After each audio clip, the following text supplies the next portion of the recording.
ASHEN JACK Book 2 Chapter 1 Out of the Fire. He had been watching for 3 days. The house sat quietly on the corner of Brookvale and Lenox, wrapped in ivy and painted the kind of beige that begged to be ignored.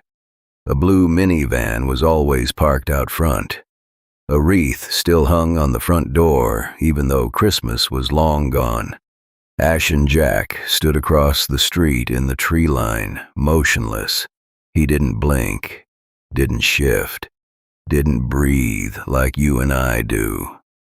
The hood of his jacket was up. The once red varsity sleeves had been scorched black, melted in patches where fire had kissed him, but didn't finish the job. His pants, also singed, hung off him loosely now, as if his body had thinned beneath the weight of the smoke, and in his right hand, always in his right hand, was the drywall hook. Curved, rusting, personal. The man inside the house had no idea. His name was Braden Callister, once the golden boy of Soul Ridge High, once the captain of the lacrosse team, once the mouth that laughed loudest when the match was lit. He was older now, 28, maybe 29. A beard he didn't used to have, a gut he didn't used to carry, but the laugh was the same, loud, mocking, unfiltered. He laughed just like he did in high school, when he lit matches and flicked them into Jack's hoodie, when he carved Ashy on the locker door, when he held him down and burned the photo of Jack's mother with a lighter stolen from a teacher's desk. ASHEN Jack watched and waited. The door creaked open. The man stepped out with a trash bag in one hand and a soda in the other. His flip-flops slapped the concrete as he walked down the driveway.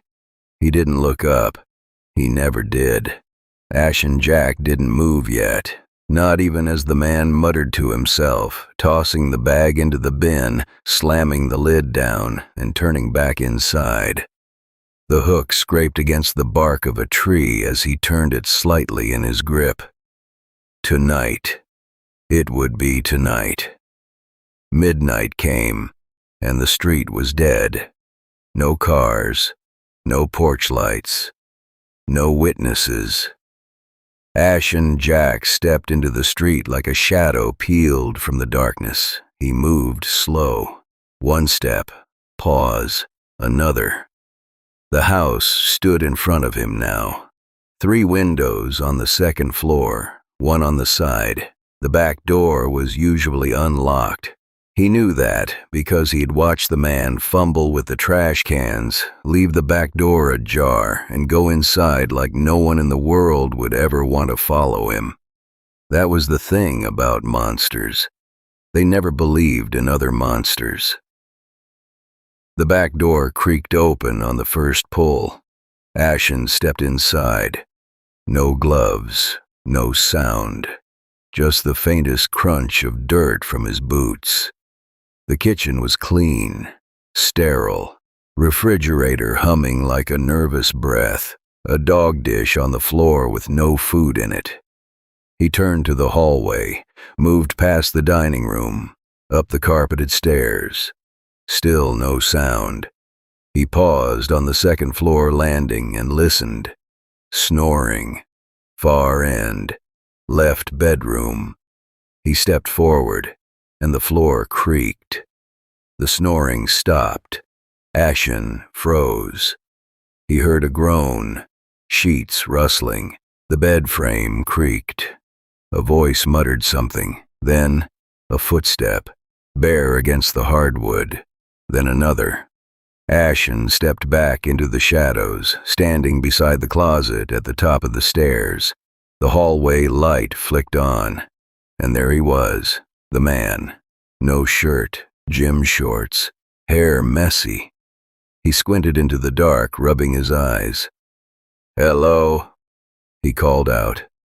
No answer. He walked toward the top of the stairs, still groggy. ASHEN didn't move. The man passed by him, right by him. Ashen raised the hook. Thunk. The man gasped, gripping his shoulder. Blood poured between his fingers as he stumbled back. What the? Who? Ashen stepped into view, full form now. The man backed up, eyes wide. No.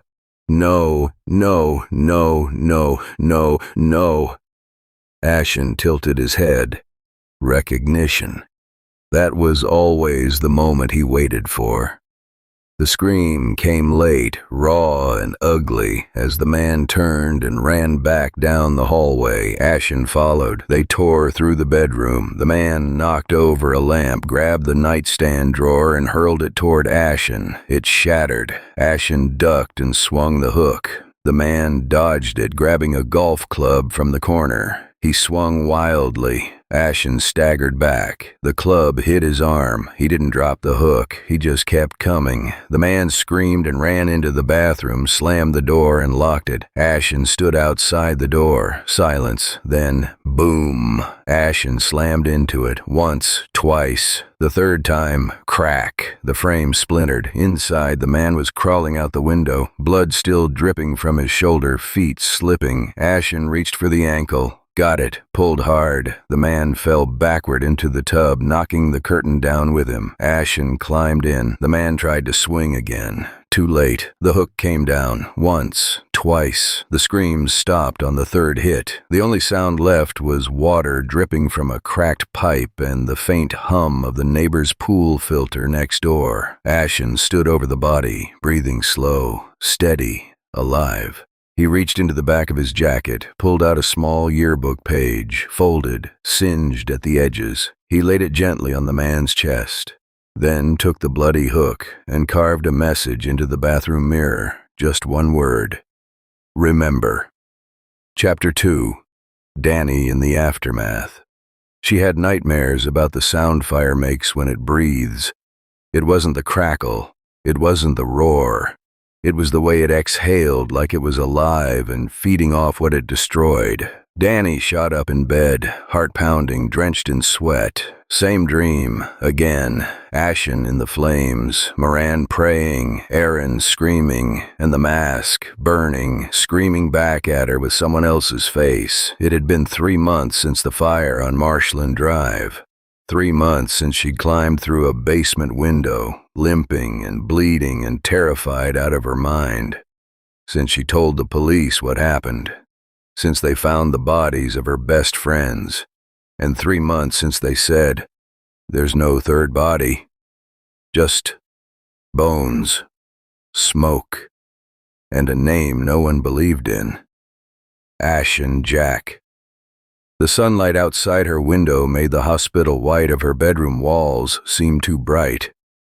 It was supposed to feel safe. Her mom had redone the whole space, took down the posters, got new furniture.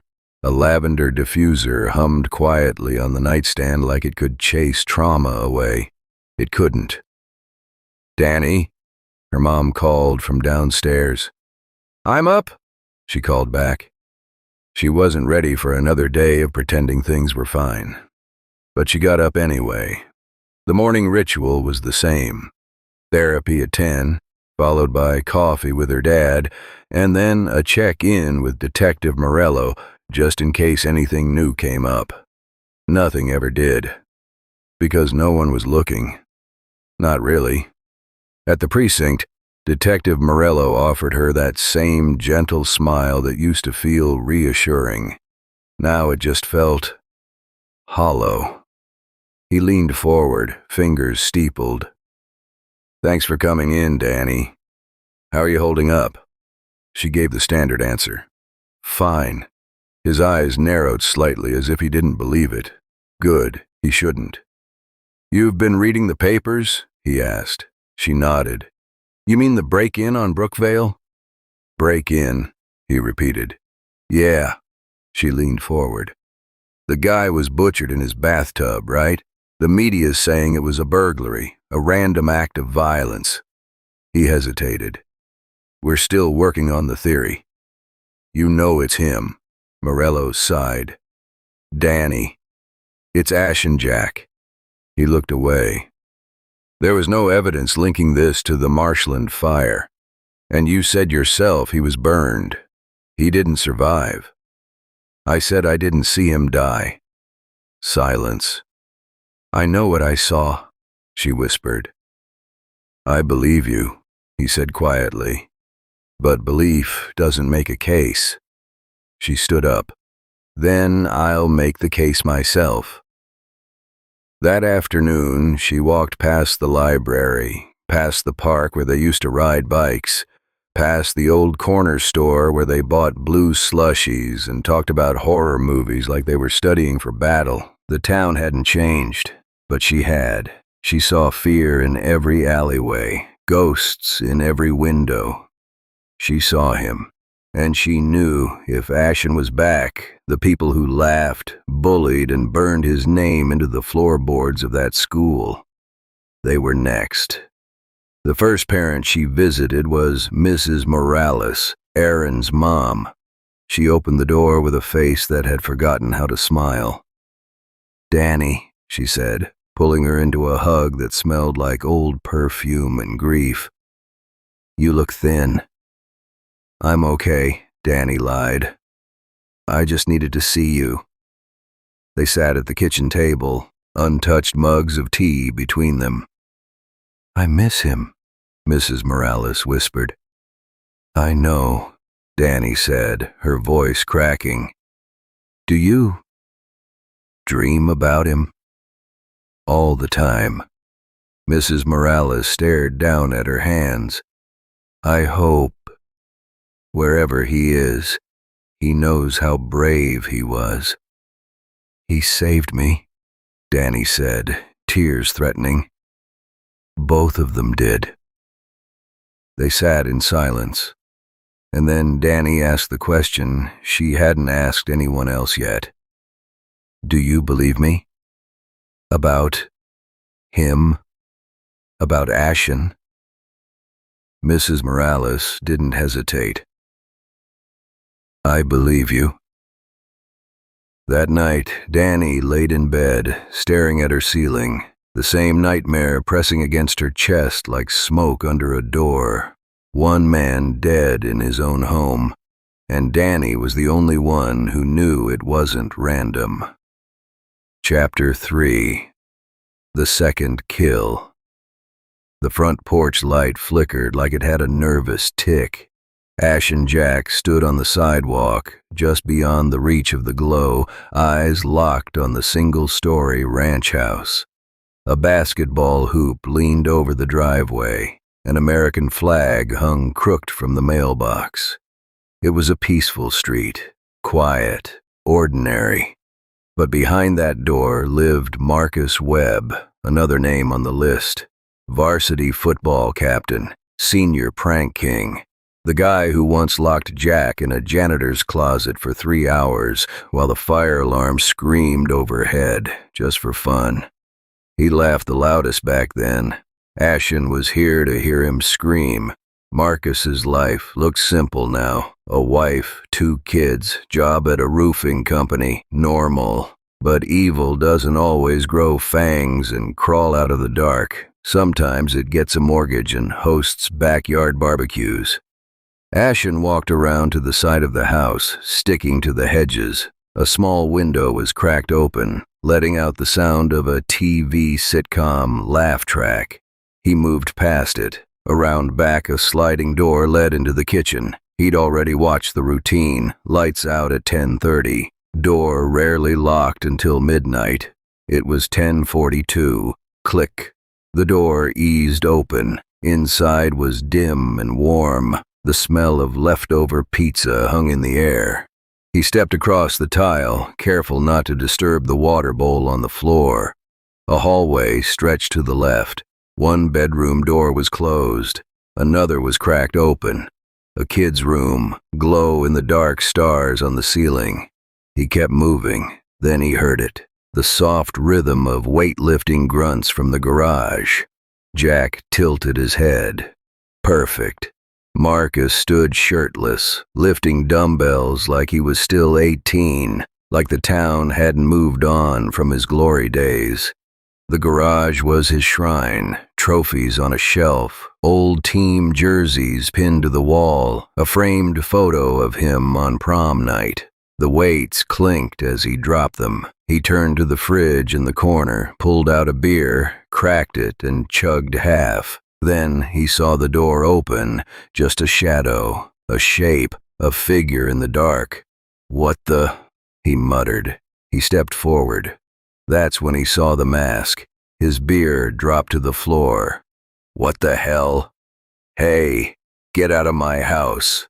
Ashen stepped inside, the hook dangling low. Marcus didn't run, not at first. He grabbed a tire iron from the workbench and charged. The first swing missed. Ashen ducked and brought the hook up, slashing across Marcus's ribs. Blood sprayed the bench. Marcus roared, swinging again, this time connecting with Ashen's shoulder. The crunch was loud. Ashen stumbled back, hitting the shelf. Trophies fell. A glass frame shattered. "You picked the wrong house, freak!" Marcus screamed, rushing again. They crashed into the bikes, metal tangled. The garage light above flickered wildly as the fight tore through the space like a storm. Ashen grabbed a rake and slammed the wooden handle across Marcus's back. The bully dropped to one knee, coughing. Ashen raised the hook. Marcus caught it, bare hands, and shoved him back hard. Ashen hit the fridge. The beer bottles rattled. Marcus charged again. Ashen stepped aside at the last second and swung the hook into Marcus's thigh. The scream was long, animal. He collapsed. Ashen yanked the hook free. Blood sprayed the floor like a crime scene was painting itself. Marcus tried to crawl toward the door. Ashen stepped on his back, pressed down, reached into his jacket, pulled out another yearbook page. This one was burned, crumpled.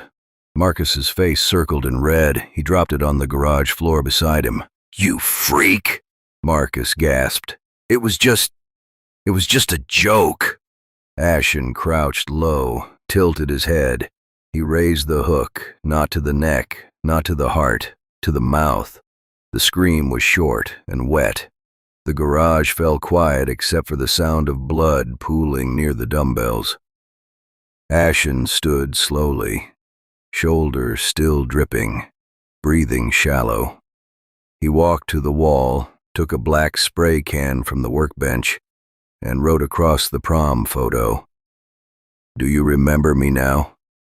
Then he left, back into the night, into the trees, where legends wait for their next name. Chapter 4. What He Left Behind. The house was quiet in a way that felt permanent. Danny stood on the porch for a long time, her hand hovering over the doorbell. Her throat was dry. Her palms were damp. She'd rehearsed what she was going to say at least a dozen times on the walk over, and now it all felt hollow.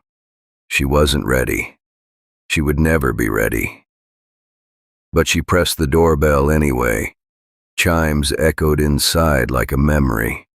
A few moments passed, and then the door opened.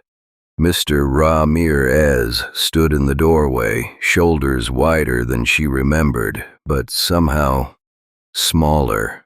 Like grief had been chipping away at him, slowly folding him inward.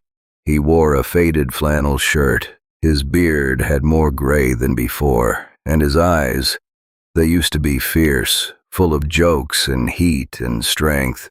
Now they just looked tired. "Danny," he said, voice low.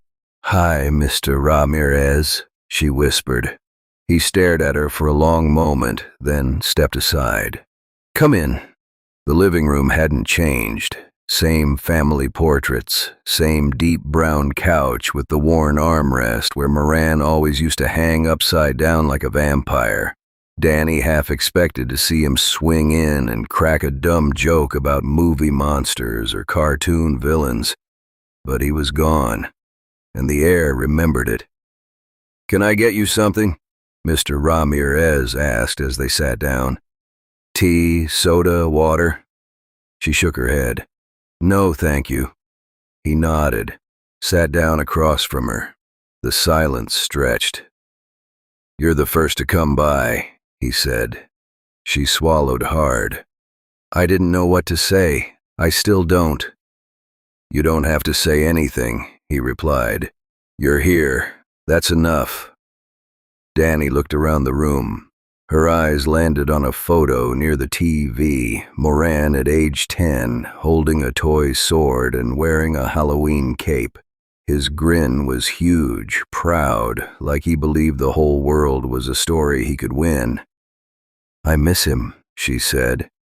Mr. Ramirez looked down. "Every second of every day." For a while they just sat there, memories doing the talking. Then Danny finally asked, "Do you believe me?" He blinked. "About what?"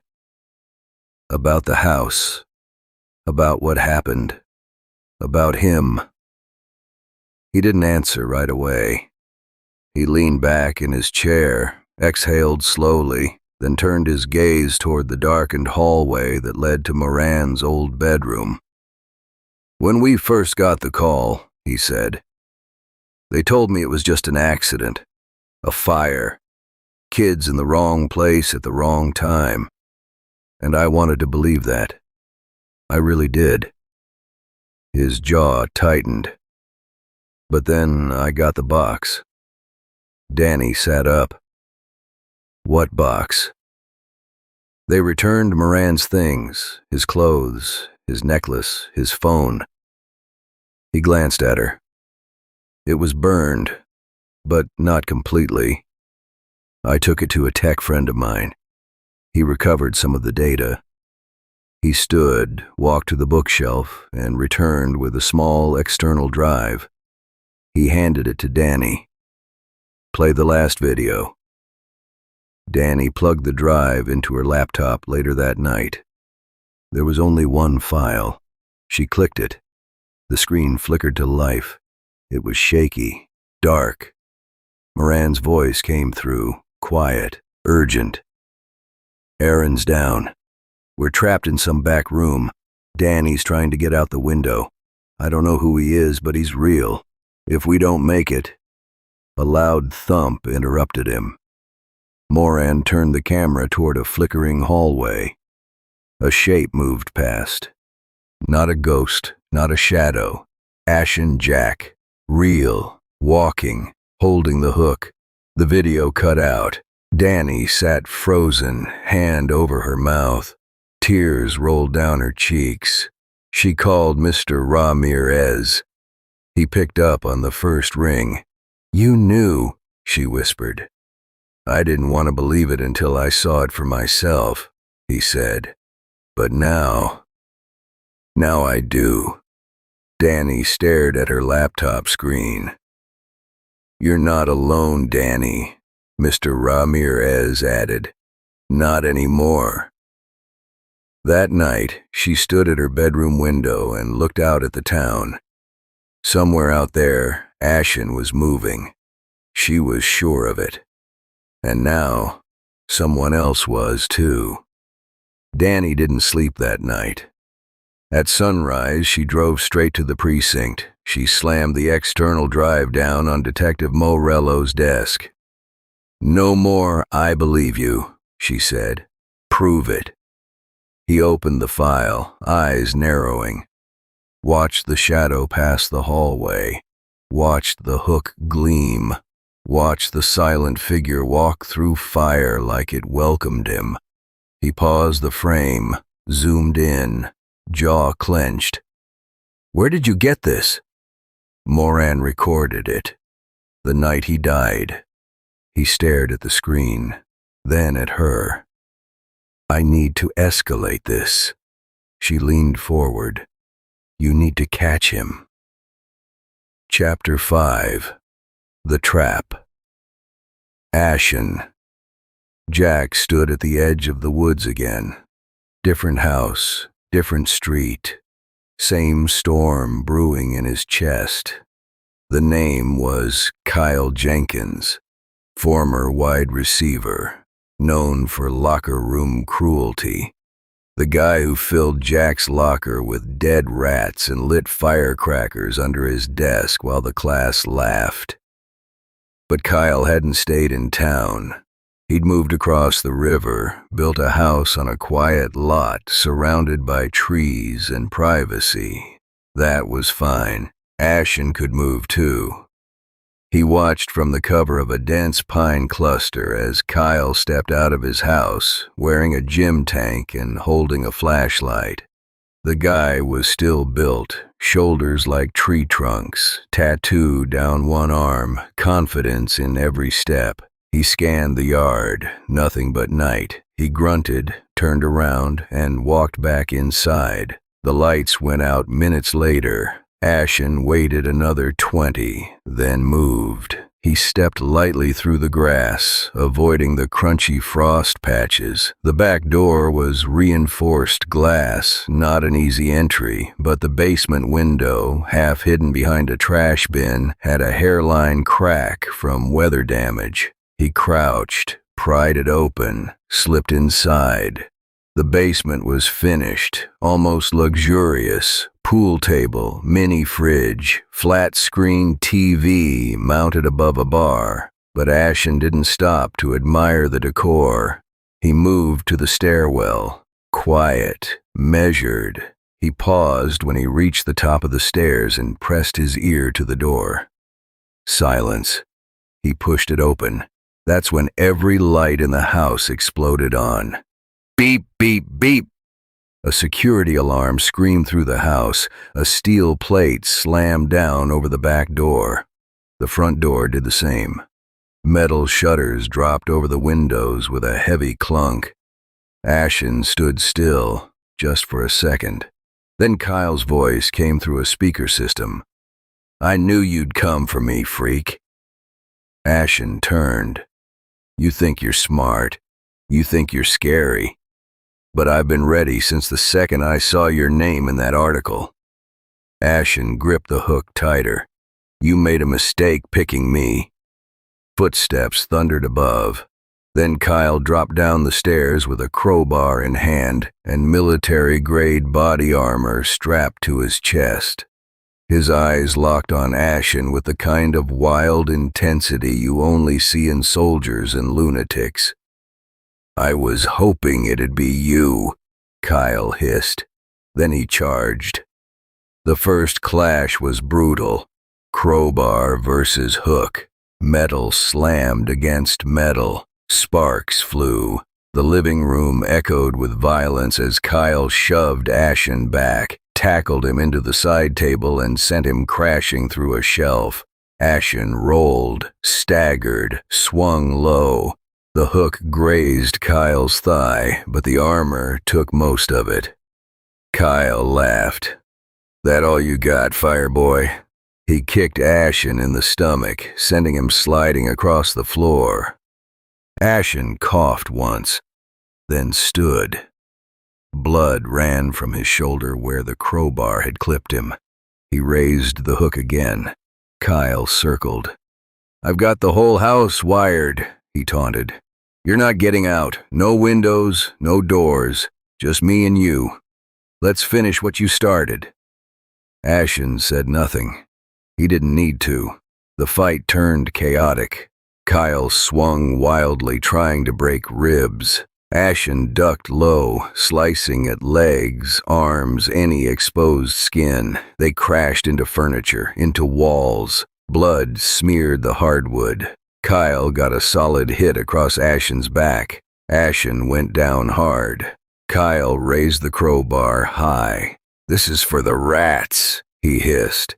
But Ashen kicked out. The crowbar flew from Kyle's hands and clattered across the room. Ashen surged up, tackled Kyle into the wall. The drywall cracked behind him. Ashen jammed the hook into the chest plate. No penetration.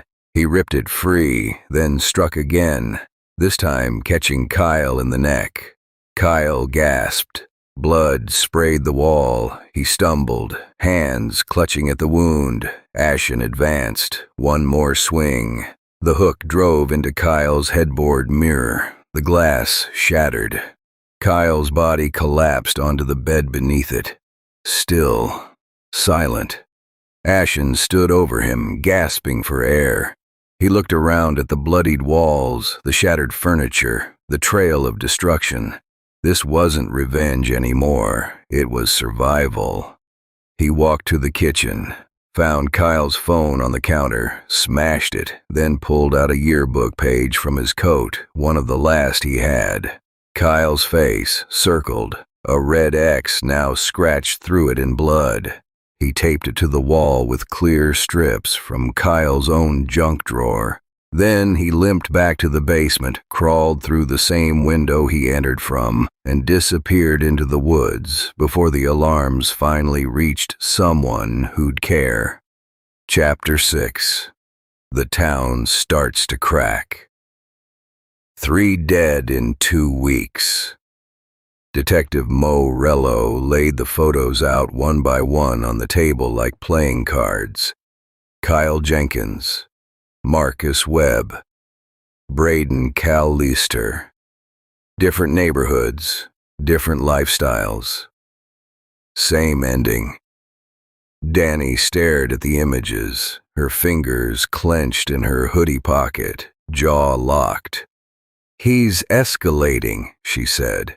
Morello looked at her, his eyes shadowed by too many late nights and not enough belief. "You think he's picking names?" he said slowly. "From high school?" "No," she replied. "He already picked them. He's just finally crossing them off." The room was small, just her, Morello. A whiteboard smeared with theories, and a coffee pot that hadn't been washed since the start of the month. Outside, the station buzzed. Phones rang, people whispered. The town was nervous. Danny could feel it in the air, like pressure before a storm.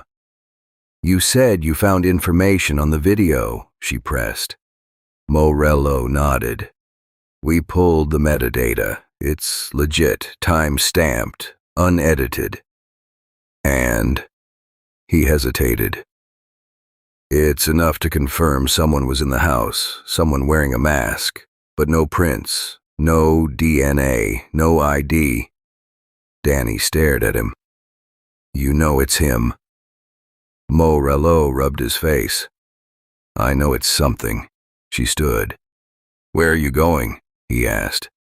"Back to the yearbooks," she said. "Back to the people who used to laugh when they said ASHEN Jack." Morello leaned back in his chair. "You're not a cop, Danny." "I'm not trying to be." "Then what are you?" She paused at the door. "The only one who gives a damn before he kills again." Outside the station, the wind was sharp and bitter. Fall was almost over, and the leaves had already given up. They skittered across the parking lot like little red warnings. Danny pulled up her hood and walked. She didn't know where she was going exactly, but she knew where to start. Soleil Raj High was still open, still full of kids, still full of memories. She hadn't stepped foot inside since the fire, since Aaron and Moran, since Ashen. Her hands shook a little as she walked up the front steps. The walls were still painted the same dull blue. The benches still had old gum stuck underneath them. It smelled like pencil shavings and bleach and ghosts. She made her way to the library. The librarian barely looked up. Danny grabbed the yearbooks, her graduating class, the one before that. She spread them out on a table and started flipping. Every time she saw a face she remembered from Jack's story, the stories she'd pieced together, the pain that lived in his shadow, she made a mark. Braden, Marcus, Kyle, Tyler, Ben, Becca. Some still lived nearby, some had left, but some were right here, parents of current students, board members, coaches. Danny wrote each name in a small red notebook, and for the first time she realized just how many there were. That night, she stood in her room staring at the list. Her mom was downstairs, pacing again. She didn't like the meetings with the detective. She didn't like the late nights. She didn't like that Danny was obsessed with ghosts. But Danny wasn't chasing ghosts. She was chasing the truth, and now she had a trail. A knock at her door. She hid the notebook under her pillow. Her mom peeked in. "You okay?" Danny nodded. "Just tired." Her mom gave her a long look. "You know, this doesn't have to be your burden." Danny's eyes didn't move. "It already is." Later in the dark, Danny pulled the notebook back out and looked at the names again. Each one made her chest burn. Each one made her feel like screaming. But at the bottom of the page, she wrote something new. Not a name, not a clue, just a sentence. "I'm going to stop him." She underlined it twice, then closed the book and turned off the light. Chapter 7. The Fortress. The house on Ridgehaven Lane was nothing like the others.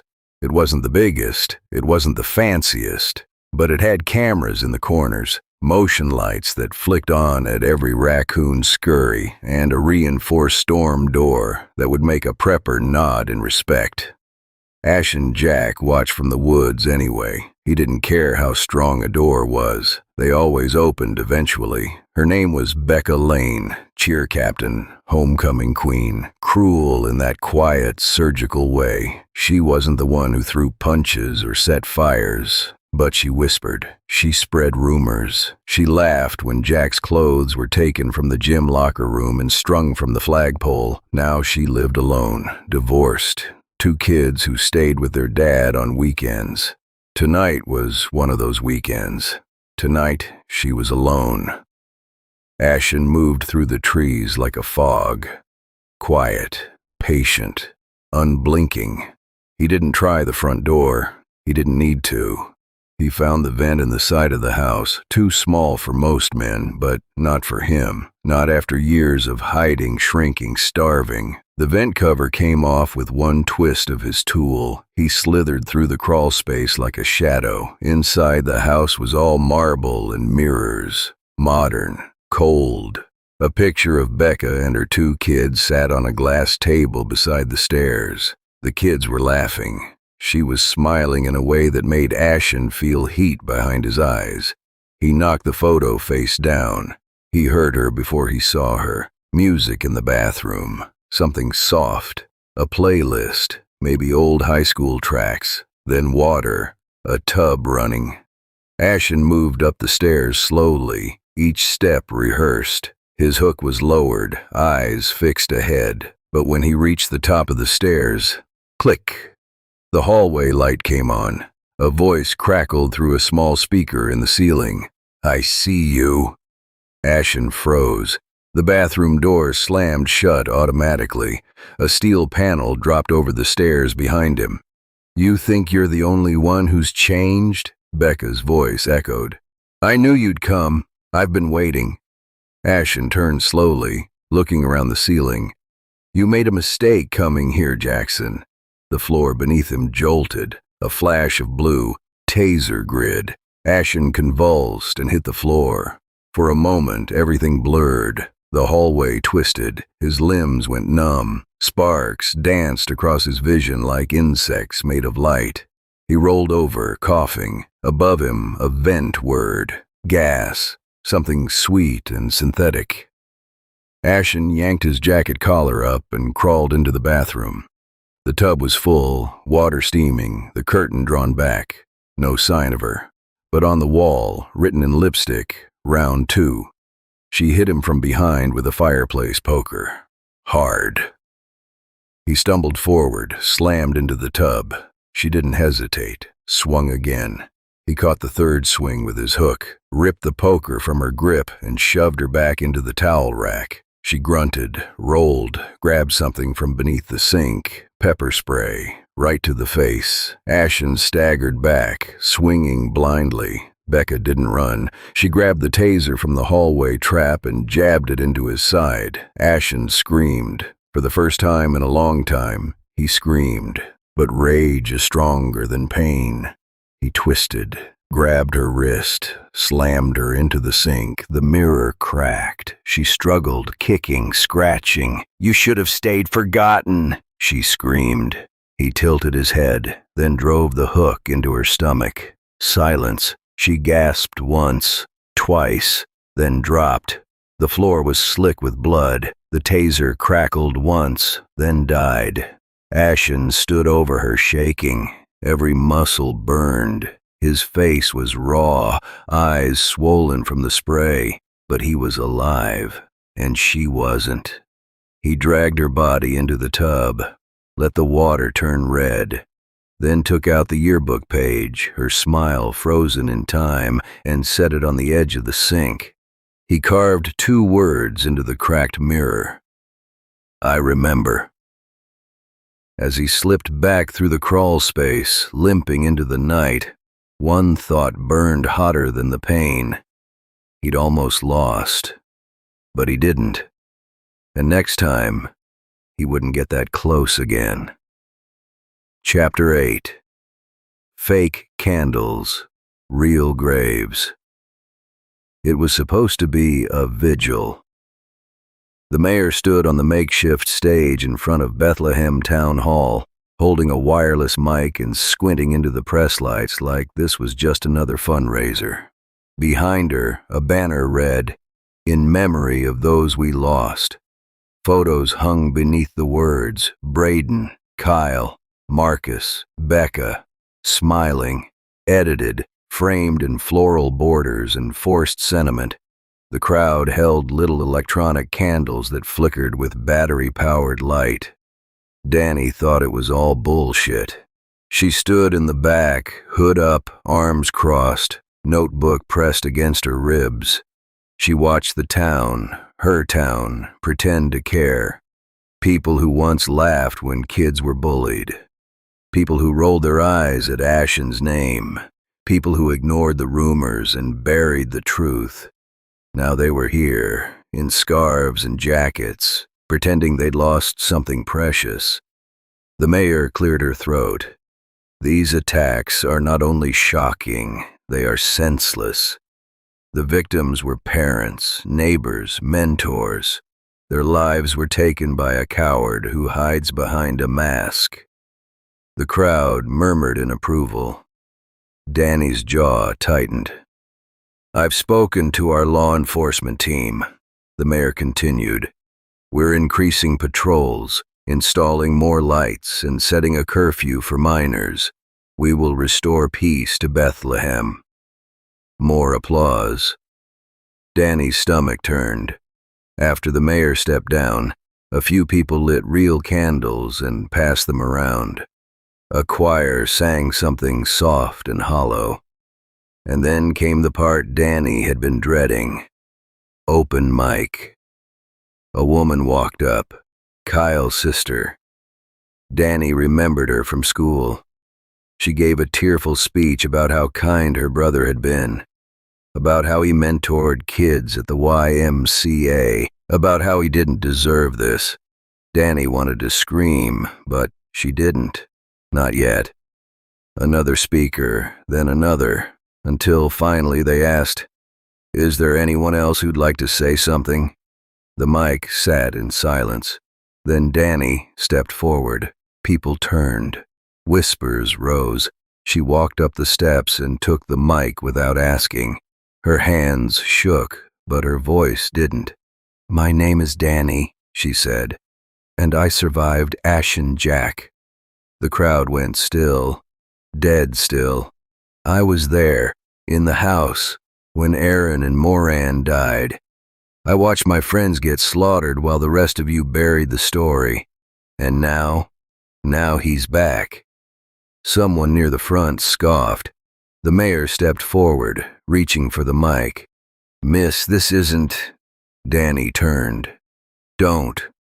I've listened to your speeches for months while more people died. This town created him." Murmurs rippled through the crowd. Danny scanned the faces, some confused, some angry, some afraid. Jack was a student here. He was bullied here. He was burned here. And now he's coming back to the people who laughed while he burned. Gasps. One woman covered her mouth. You think this is random?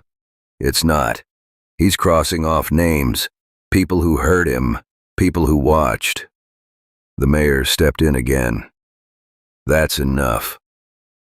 No, Danny said, her voice sharp. Enough was 3 bodies ago. She dropped the mic and walked off the stage as the crowd parted like a wound. Someone shouted her name. Someone else whispered, "Is it true?" She didn't stop walking. That night, Danny sat in her room with her red notebook open. She added 3 more names from the yearbooks, then flipped to the back page, a clean sheet. At the top, she wrote, "The ones who might be next," and at the bottom, in heavy block letters, "I have to stop him before it's me. I'm the one who survived."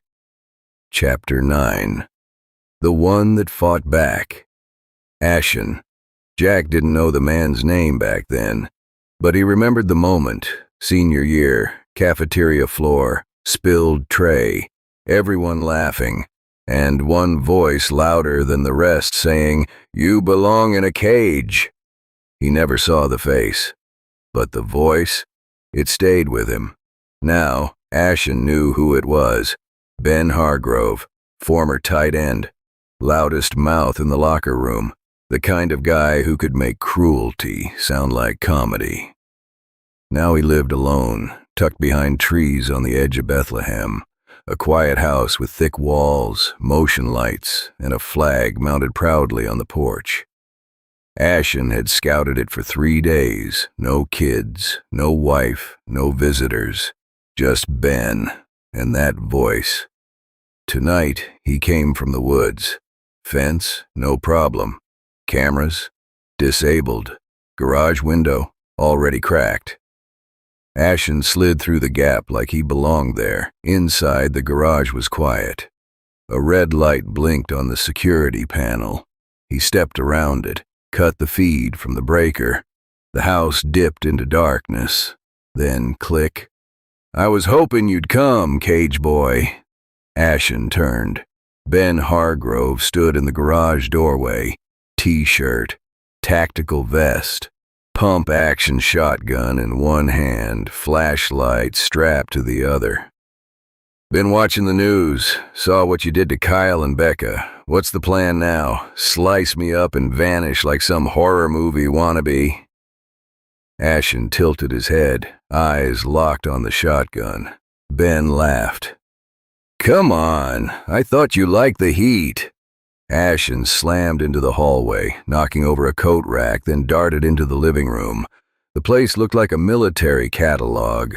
Gear cases, maps on the wall, empty whiskey bottles like trophies. Ben followed, slow and confident. "You know what the difference is between you and me?" he called out. "You burned. I adapted." Ashen grabbed a lamp, threw it. Ben ducked. Ashen swung with the hook. It glanced off Ben's vest. Ben tackled him. They crashed into the kitchen table, splintering it. Ashen scrambled to his feet, backing toward the hallway. Ben wiped blood from his mouth. "You think this little vendetta makes you powerful?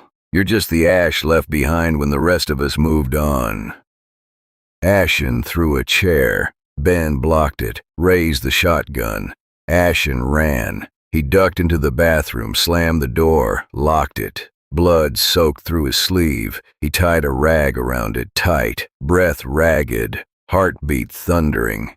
He searched the drawers, razor blades, bandages, nothing else. Boot steps, getting closer. Ben kicked the door open. Ashen struck first, hook across the arm. Ben howled, dropped the gun. They grappled. Ben got him in a chokehold, slammed his head against the wall. Ashen twisted free, clawed for his weapon. Ben grabbed a piece of broken mirror, stabbed it into Ashen's side. Ashen screamed for the first time in years. Pain tore through him, but so did rage. He slammed the hook into Ben's ribs, again and again. Ben fell to the floor, gasping. Ashen stood over him, shaking, barely upright. He pulled the yearbook page from his coat. Ben's face, smirking, circled in red.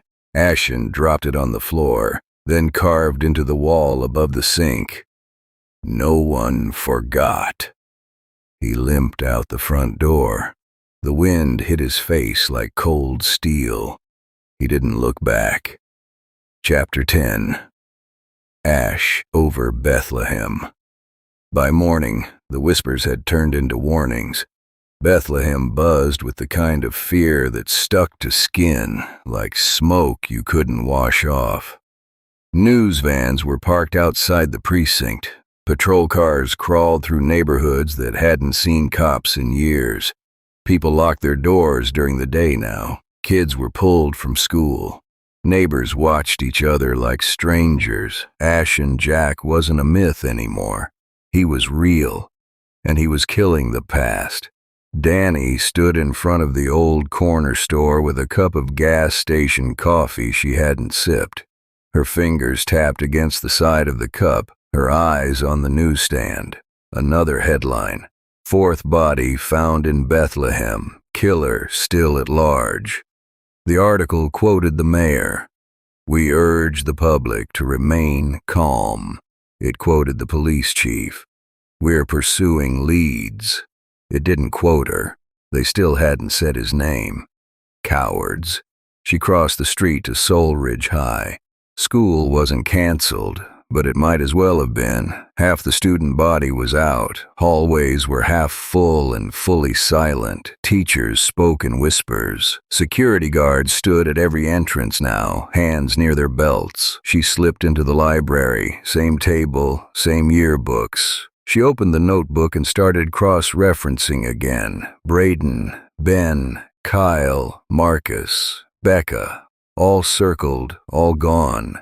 Only a few names left, and one name stood out: Greg Paxton, assistant principal, former gym teacher, still worked at the school.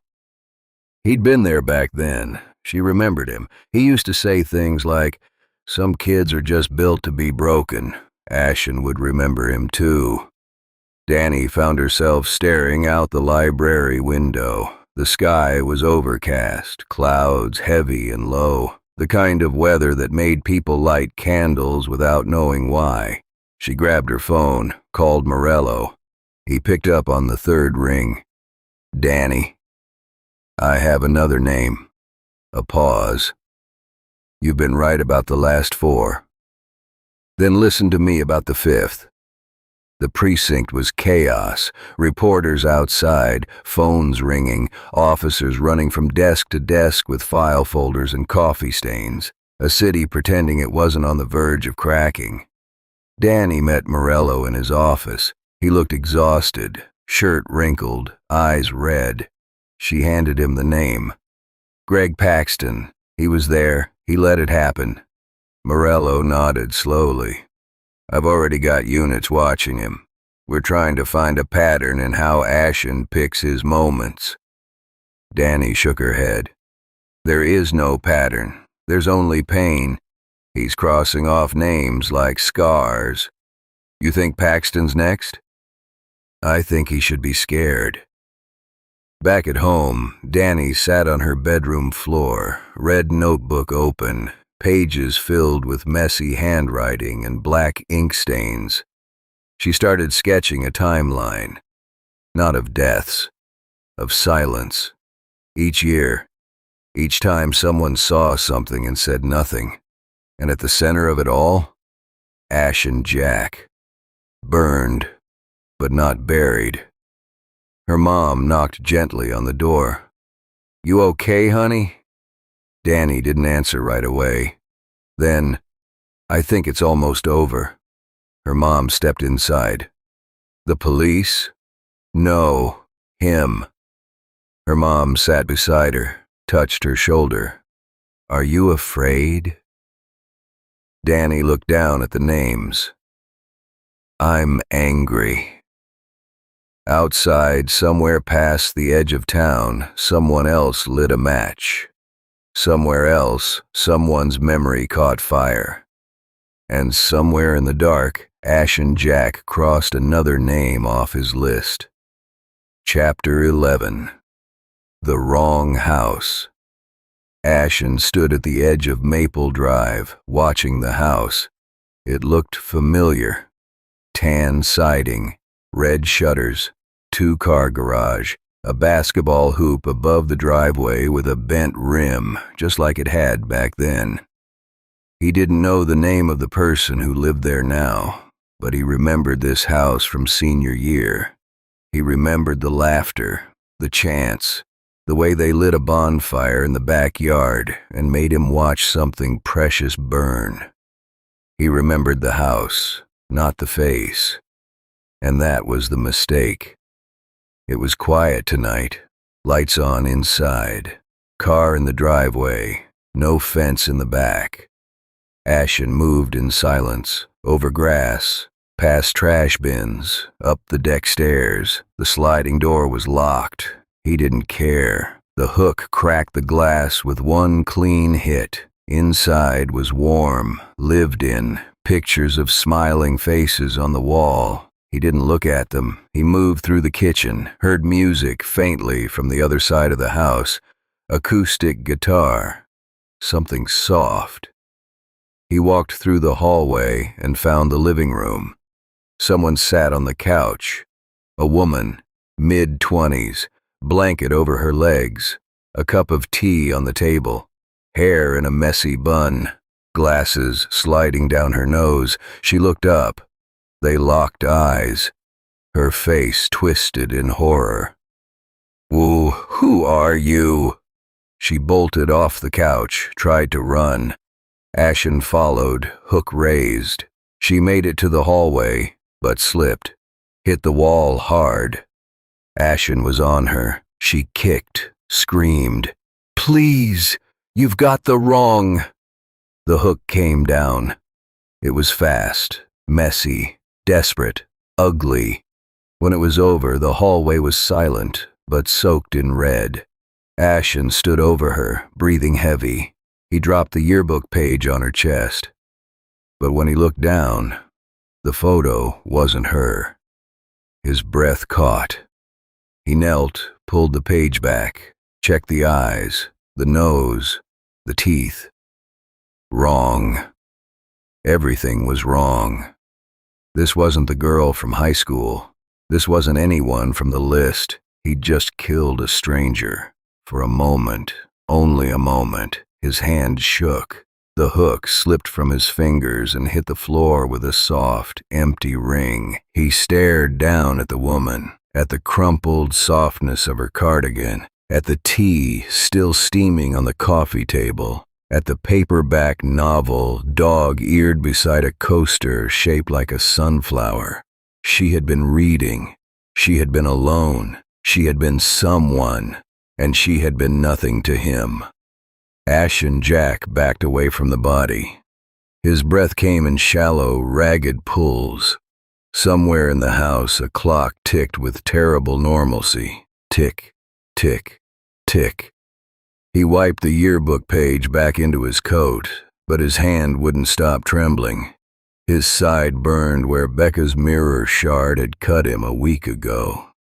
His shoulder still throbbed where Marcus's crowbar had connected. His body was falling apart, and now his mind was folding in with it. He remembered a face from long ago. His mother kneeling on the kitchen floor before the fire, showing him how to fold a paper crane. Her hands had been steady. His had not. He'd cried when it wouldn't come out right.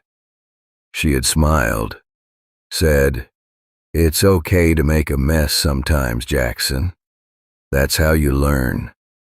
Jack looked down at the mess he had just made. There was nothing to learn from this.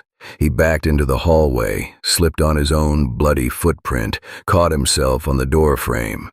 He tore down the back stairs, out the sliding door, into the yard, into the trees. He ran. He didn't stop for miles. Chapter 12. What he left behind. Again. Danny stood on the front porch of the wrong house.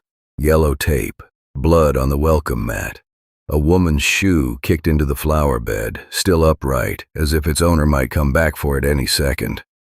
Detective Morello stood beside her, hands buried in his coat pockets, jaw tight enough to crack teeth. "Her name was Rachel Kim," he said quietly. "Second-grade teacher. Just moved to Bethlehem last summer. Lived alone. Didn't know anyone on the list. Didn't know anyone from Soulridge." Danny closed her eyes. "He didn't know either," she said. Morello looked at her. "What?" "He didn't know. He came here because the house looked like something to him. A memory, not a name. He got sloppy. Or he got tired. Or both." Morello let out a slow breath. "You think he's breaking down? I think he's finally seeing what he is." They walked back to Morello's cruiser in silence. Danny slid into the passenger seat and stared through the windshield without seeing anything at all. Rachel Kim, second-grade teacher. The name would haunt her, not because Jack had killed her, but because Danny had known this was coming and hadn't been fast enough. That night, Danny sat at her kitchen table with the red notebook open. Her mom was asleep upstairs. The house was quiet in a way that used to feel safe, and now just felt like waiting. She flipped past every page she'd already filled, past the names, past the crossed-off ones, past Rachel Kim's name, freshly added, underlined twice, and starred with a black asterisk. At the back of the book, she wrote a new heading, "The Ones He Didn't Mean To." Then she closed the book, walked to the window, and watched Bethlehem sleep. Somewhere out there, in the woods maybe, in a bus station maybe, in the belly of a freight train heading anywhere else, ASHEN Jack was running. And for the first time since the fire on Marshland Drive, she wasn't sure who she wanted to reach him first, her or the version of Jack that had once been a boy named Jackson. A knock came at the front door. Not aggressive, not urgent, just steady. Danny froze, checked the clock, 2 in the morning. She grabbed the paring knife from the counter and moved to the door. She peered through the peephole. A woman stood on her porch. Dark coat, dark hair pulled back, a leather badge folder held up at eye level. Not local. Federal. Danny opened the door with the chain still latched. "Danielle Reyes?" the woman said. Voice calm, professional. Danny hesitated. "Depends who's asking." "Special Agent Vera Holloway, Behavioral Analysis Unit, FBI." Danny stared through the crack. "You're a long way from Quantico. I read your interview from the vigil. Then I read Detective Morello's case notes. Then I read the coroner's reports on Braden, Marcus, Kyle, and Becca." Holloway paused. "You built a profile the Bureau couldn't. Off yearbook pages and grief. I want to talk about that." Danny closed the door long enough to unlatch the chain. Then she opened it wide. 2 hours later, in the kitchen, over coffee that neither of them drank, Agent Holloway leaned forward and said the sentence that changed the rest of Danny's life. "When you're done with high school, come find me. There's a version of you the Bureau needs, and I think you already know it." She left a card on the counter. The card had no phone number, just an email address and a handwritten note underneath the seal. "You're already a hunter. Learn to be a good one." Danny sat at the table for a long time after Holloway drove away. Then she picked up the card and slid it into the front of the red notebook. And underneath the words, "The Ones He Didn't Mean To," she wrote one more line. "I'm going to catch him. Alive if I can. Dead if I have to. Chapter 13. Nowhere Left to Burn. Winter came early that year. Bethlehem woke up one morning to 2 inches of snow and the news that the ASHEN Jack killings had stopped as suddenly as they'd started. 6 weeks passed without a body, then 8, then 12. The task force wound down. The reporters packed up their vans and drove back to bigger cities with bigger crimes. The mayor stopped making speeches. The candles came down from the town hall lawn, and Bethlehem, in its small, exhausted way, began to breathe again. But Danny knew. Jack wasn't dead. He was gone. There's a difference, and only survivors understand it. She kept the red notebook in her nightstand. She checked the local wire services every morning. She subscribed to a service that flagged any death in the Northeast United States involving a hooked blade, a burn mark, or a mask. Nothing came. For months. Then, one morning in February, a small paper out of a town called Winter Ridge ran a 2-paragraph story about a state trooper who had been shot at along a lonely patrol road. The trooper survived. He said the man in the woods had been tall, wounded, silent, and wearing something that used to be a mask. Danny circled the article in red, wrote one word next to it: him. ASHEN Jack was in the mountains. ASHEN Jack was still bleeding. ASHEN Jack was still alive. She closed the notebook. She was 17, then 18, then 19.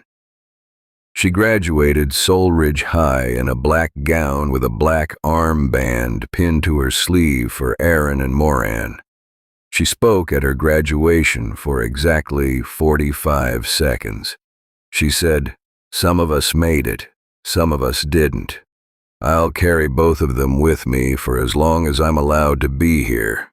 Thank you." Then she got on a plane. She flew to Virginia.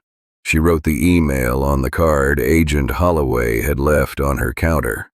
The reply came within an hour. "Welcome to the hunt." Years passed. She trained, she studied. She learned the names of every serial predator the Bureau had ever cataloged. She learned the psychology of grief and rage and repetition. She learned to shoot better than anyone in her class. She learned to look at photographs of murdered strangers without flinching. She learned that the only difference between a hunter and the thing she was hunting was who blinked first. She never blinked. Behind her, her old life faded like smoke through a broken window. Ahead of her, somewhere in the snow and the pines and the endless dark corners of a country too big to see everyone in, a boy named Jackson Ridge was still running. He didn't know it yet, but she was coming, and this time she wouldn't leave the house without him. Author's note: thank you for reading ASHEN Jack Book 2. This one was hard to write. The first book was about surviving. This one was about becoming, both of them, Danny and Jack, becoming the people who will meet again in Book 3. If you felt the weight of Rachel Kim's name in the last chapters, I did my job. Sometimes the scariest part of a horror story isn't the monster. It's the moment the person hunting the monster realizes she's willing to become one to stop him. The dream, the whole reason I write these, is to see ASHEN Jack on the big screen one day. A cinematic universe of small towns and old grudges and the ghosts we make of each other. If you want that too, please share this book. Tell a friend. Follow the journey at TOGETHERWEFEAR on every platform. The final chapter is coming. They meet again in the snow. Poe Nocturne.